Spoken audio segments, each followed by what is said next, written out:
വിശുദ്ധരോടൊപ്പം March 12 വിശുദ്ധ സെറാഫിന. ടാസ്കിയൻ San ജർമേനിയായിൽ വിശുദ്ധ സെറാഫിന പൂജാതയായി. ഭക്തരായ മാതാപിതാക്കന്മാർ അവളെ സഹനം അഭ്യസിപ്പിച്ചു. അനസ്യൂത സഹനമായിരുന്നു അവളുടെ ജീവിതം. മനുഷ്യനെ അടുപ്പിക്കാത്ത രോഗമായിരുന്നു അവളെ ബാധിച്ചത്. പലപ്പോഴും അവൾക്ക് അത്യാവശ്യ ശുശ്രൂഷകൾ നൽകാൻ ആരുമുണ്ടായിരുന്നില്ല.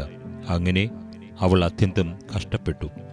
സെറാഫിന ഒരു മഠത്തിലും ചേർന്നില്ലായിരുന്നു എങ്കിലും വീട്ടിൽ ബെനഡിക്റ്റൻ സഭാ നിയമം അനുസരിച്ചാണ് ജീവിച്ചിരുന്നത്. കഷ്ടപ്പെട്ടിരുന്ന സെറാഫിന നാട്ടുകാരുടെ പ്രിയ പാത്രമായിരുന്നു. സെറാഫിന എന്നാണ് ജനങ്ങൾ അവളെ വിളിച്ചിരുന്നത്. 1253 അവളുടെ കഷ്ടതകൾ നിത്യമായി അവസാനിച്ചു. മരണം ജീവിതക്ലേശങ്ങളുടെ അന്ത്യമാണ്. അതിനാൽ മരണമേ എൻ്റെ സഹോദരി, എനിക്ക് വാതിൽ തുറന്നു തരിക എന്ന് വിശുദ്ധന്മാർ പ്രാർത്ഥിച്ചതിൽ വിസ്മയമില്ല.